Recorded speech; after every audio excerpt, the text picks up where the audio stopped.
The sun was barely up, painting the sky over Pinewood Valley a soft orange on that crisp October morning in 2024, when I found myself knee-deep in a fight I never saw coming.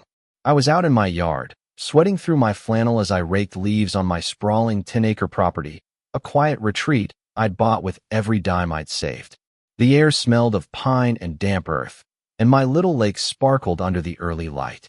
I'd just finished fixing a sagging fence post when a woman I'd never met stormed across my lawn like she owned the place.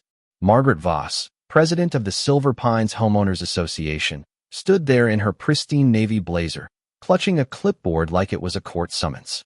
"You're in violation of community standards," she declared, her voice sharp enough to cut glass. I stopped raking, leaned on my tool, and blinked at her. "Ma'am, I'm not in your HOA." That's when things got wild. Margaret's face twisted like I'd just admitted to a felony. She didn't miss a beat, pulling out her phone and dialing 911 right there on my property, claiming I was causing a disturbance. A disturbance?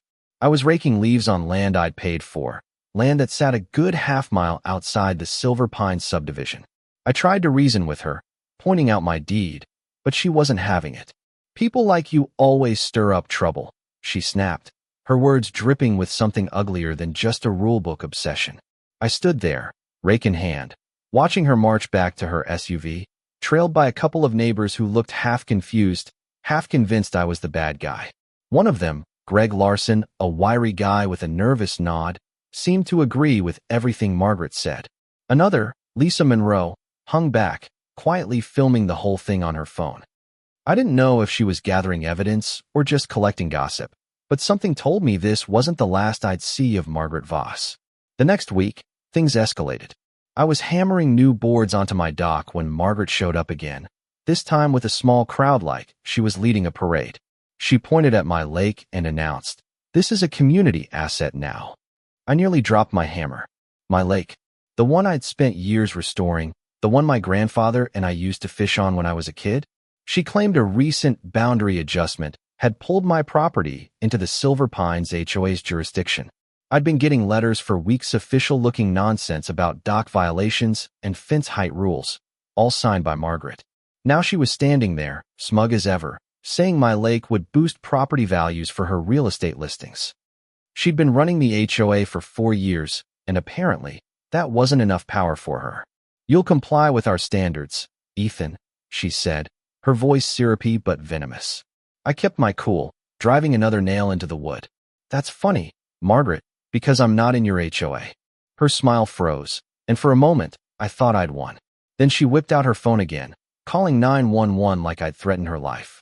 The crowd murmured, some nodding along with her, others looking unsure. Greg was there, bobbing his head like always, but Lisa kept filming, her expression unreadable. Within 20 minutes, Deputy Mark Sullivan pulled up in his cruiser, lights flashing, looking like he'd rather be fishing than dealing with this. Margaret launched into a dramatic tale about how I was defying community rules and creating a hostile environment. I showed Deputy Sullivan my deed and the county map, which clearly showed my property outside the HOA's reach. He gave Margaret a tired look, told her 911 wasn't for neighbor spats, and suggested she take it up in civil court. As he drove off, I caught Margaret's glare cold, calculating, like she was already planning her next move.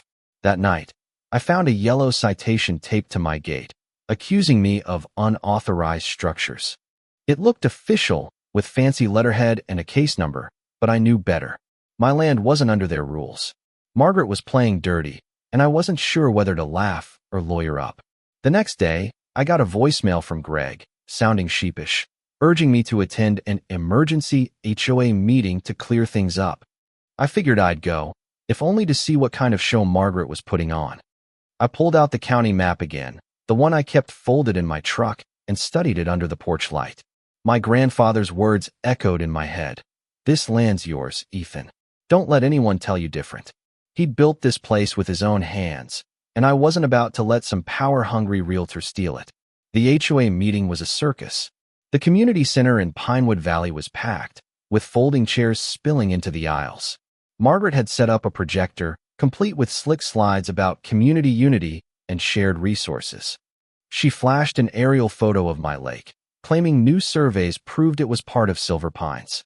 The crowd ate it up, murmuring approval like she'd uncovered some grand truth. I raised my hand to object, but she waved me off with a laser pointer and occurred. Questions later. Her presentation was a masterclass in deception, fake maps, forged signatures, even a timeline of supposed boundary changes. It was impressive in a twisted way. When she finally opened the floor, I asked for the county records backing her claims. She gave a tight smile and said they were being processed. That's when Lisa stood up, her phone in hand. She'd caught something during Margaret's financial slide, a massive deficit in the HOA's maintenance fund. Suddenly, Margaret's obsession with my lake made sense. This wasn't just about power, it was about money. I didn't argue right then. Instead, I drove to the county office the next morning and got a certified copy of the property map from a clerk named Patricia, who chuckled at Margaret's fake documents. HOAs get creative when they're broke, she said, handing me the paperwork. Back home, an anonymous email was waiting to scan copy of the real HOA contracts, showing exactly what Margaret had altered. Someone inside was feeding me dirt, and I didn't know whether to trust it or suspect a trap. 3 days later, Margaret mailed out updated HOA rules, claiming my land was now under their jurisdiction. The document was laughably amateur misaligned text, fake signatures, but it was convincing enough to fool most people. I was starting to feel cornered, like a boxer dodging punches in the 10th round. Then came the tow truck. I got back from town to find my pickup hooked up in my own driveway, a notice claiming I'd parked on community property. The driver, a burly guy named Joe, looked embarrassed when I showed him my deed. "I just follow orders," he said, unhooking my truck. Apparently, Margaret had called multiple companies until she found one willing to act on her flimsy authority. That same morning, I noticed a pinewood birdhouse nailed to a tree by my dock, a tiny red light blinking inside. A camera. Someone was watching me. When Deputy Sullivan showed up, again another 911 call from Margaret, accusing me of interfering with HOA enforcement. I showed him the county map and the birdhouse. He shook his head, wrote Margaret another citation for misusing emergency services, and warned her about fraud charges. Lisa caught it all on video, including Margaret's slip. If we make the lake an amenity, my listings skyrocket. I decided to flip the script. The next weekend, I invited the neighborhood to my ranch. Families showed up with picnic baskets, kids splashing along the shore. I hung the county map by the boathouse, letting everyone see the real boundaries.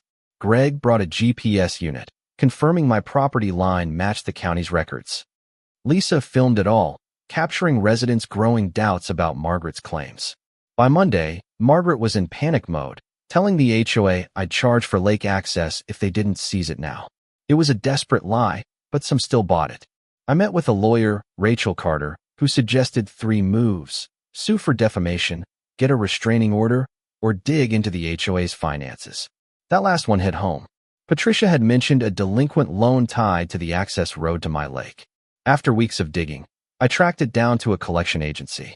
The HOA had missed 3 payments, and the debt was up for grabs. I bought it.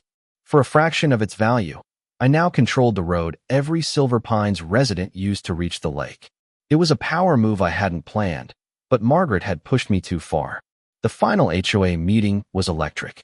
The room overflowed with residents, buzzing with anticipation. Margaret took the stage, her slides full of lies about my property. I waited, letting her dig deeper. Then I stood, projected Lisa's video of Margaret's real estate confession, and laid out the county map. The crowd gasped. But the knockout punch was the debt transfer papers. "I own your access road loan," I said, spreading the documents across her table.